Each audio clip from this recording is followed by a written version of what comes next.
Welcome back to Gunner. Again. I've kept you waiting long enough to see these secondaries, so let's skip the pleasantries and resume where we left off. Right after I shill my Patreon. Give me your money. Now it's time for the big hitters, the boss killers, the blood spillers, the pistols. Starting out, our squadron of sidearms is the go-to choice for any wannabe cowboy. The Bulldog Heavy Revolver. And what better way to encapsulate the Wild West than some good old ricochets? With chain hit, there's a 75% chance that any weak point hits will somehow bounce off the target's gooey insides. It looks cool and does damage, don't question it. In true Western fashion, the bouncy bullets will find another target and it will hurt like hell. Yes, that quantifier of pain was necessary to establish, because like bullet hell for the minigun, if you find yourself stuck between a glyphid and a hard place, also known as another glyphid, you will shoot yourself in the spleen. Now if you'd rather put your safety and combat efficiency in the hands of RNG instead of battle positioning, homebrew powder is the overclock for you. We've dipped your bullets in a varnish made of leprechaun blood and 4-leaf clover extract, so now your damage is randomized. You can do anything between 75% and 2 times damage. This means that you're going to do a lot more damage on average, perfect for asserting your dominance over the locals. You know what, that's too much gambling for my taste. I want a sick damage boost that happens on my terms. Volatile Bullets does just that. Replacing the lead of your ammo with a magnesium thermite compound results in your bullets being more fragile and thus doing less damage. But landing your shots against a burning target causes the compound to react, resulting in plus 300% damage. So equip your fire minigun and pack your Molotovs because we have some bugs to burn. Next is 6-shooter, and it's exactly what you'd expect. You somehow managed to cram 6 bullets into this 4-cylinder for a little extra carnage before you have to reload. Because of your bloated cylinder, it takes a little more time to reload, but your fire rate is increased so you can fan the hammer to clear out whatever tried to exploit that time.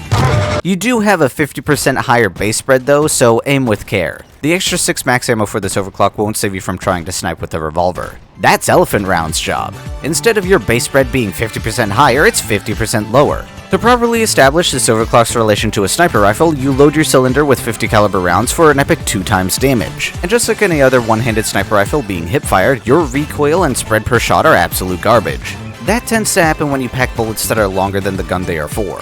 Other problems with packing inhaler-sized light accelerators include less ammo, longer reload time, and smaller cylinders. But that doesn't matter when you shove your barrel into the enemy's glowy bits. Lastly, we have another ricochet overclock, though unlike all the other ones, it actually acknowledges the supernatural properties of your ammunition.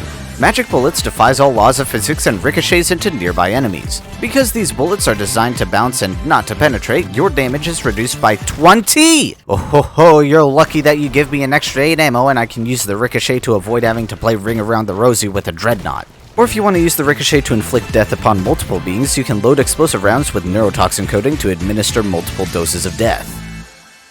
Adding a bit more speed to our secondaries is the Burt 7 Burst Fire Gun. Now, I'm not sure if you've noticed in the last 7 seconds how much ammo this weapon tends to consume, but it's a rather large amount. At least, that's the case when you've engineered your pistol to eject a quarter of its magazine with a single click. Composite Casings endorses this mag dumping behavior by being the only Burt overclock to increase your fire rate. And if that +1 isn't a good enough reason for you, Composite Casings gives you an extra 36 rounds for you to waste at your leisure. But maybe you don't want to inject a small militia's worth of 45s into the flesh and sediment of anything around you. Maybe you just want a bit more damage to make every hit you land sting a little more. Full chamber seal tightens up the construction of your burst pistol to propel your bullets forward with a tiny bit more power behind it. The streamlined design also allows you to reload faster, because if the first barrage doesn't get the job done, the second one will rip the job in half. Now I don't know about you guys, but my aiming skills are not exactly fantastic. Hopefully compact mags will alleviate the accuracy deficiency by tapping your foot so hard that it does this to your aim. Yes, this is a frequent problem and no, I will not try to stop it. R&D has thinned the metal of your magazines as much as they possibly could, giving you enough space in your bag for a whopping 84 extra ammo. Now if you find yourself missing shots because your heel is trying to jackhammer through the floor, you'll have plenty of bullets to spare. Though it is worth noting that these thin magazines are about as sturdy as a gingerbread house, so you're gonna have to take your time while reloading and won't be able to fire as fast. You know what, I'm not the biggest fan of extra ammo. I understand how having more is better, but I'd rather just kill things extra deader. With experimental rounds, you embrace this mentality by losing 30 ammo for an epic damage boost. Now whatever you're looking at will perish before you have time to miss. These extra chunky bullets take up more space though, so your mag size is decreased as well. At least it's not as low as electro minelets. With this overclock, your mag size is reduced by 12, and for a good reason. No, not because of mechanical balancing, it's because you loaded your magazine with lightning grenades. These minelets in question can be treated like standard ammunition, with a slight damage reduction of course, but impacting the ground causes them to evolve into their next stage. These glowing balls will hang out until they get stepped on or get bored, resulting in an explosion of electricity. Anything in the blast radius of these tiny tempests is inflicted with the electrocuted status effect, making them slow, sad, and mildly irritated.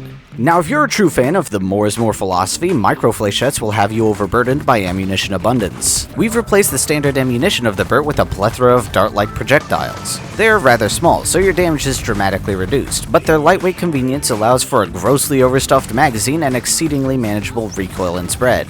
But that's not all. With such a low weight, you are able to carry an extra lunchbox's worth of ammunition, resulting in double your maximum ammo capacity. I would tell you how this is tactically advantageous, but I just use this overclock as an excuse to shoot my Burt more often.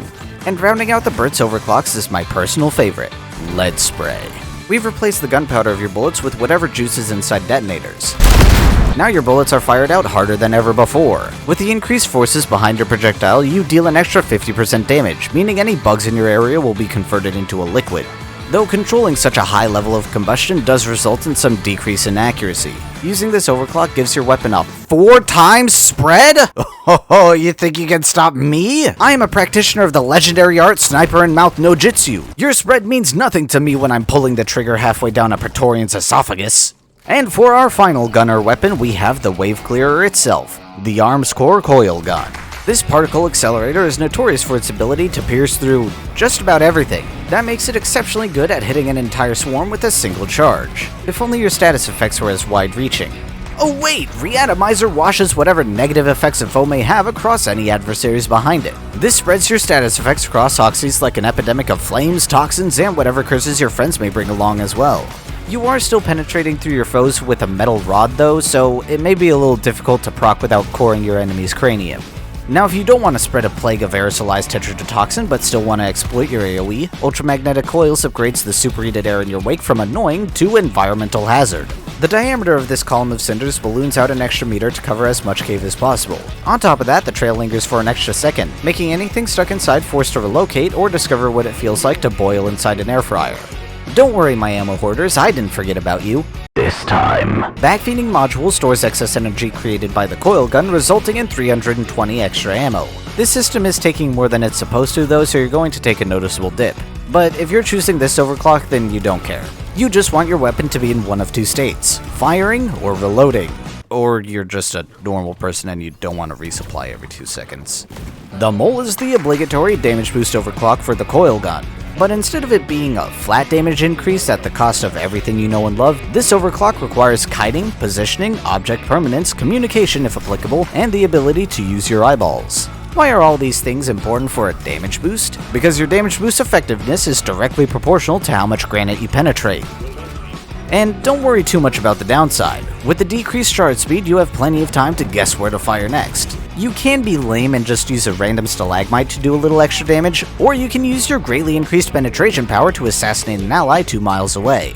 Now, if you remember the Reatomizer overclock from earlier, which I assume you do, you dory-brained goof, you'll recall that you needed to do some setup before you could spread status effects. With Hellfire, you choose to ignore other weapons and flex your own burning abilities. The supersonic projectile you fire can now ignite anything within 2 meters of it with blistering speed.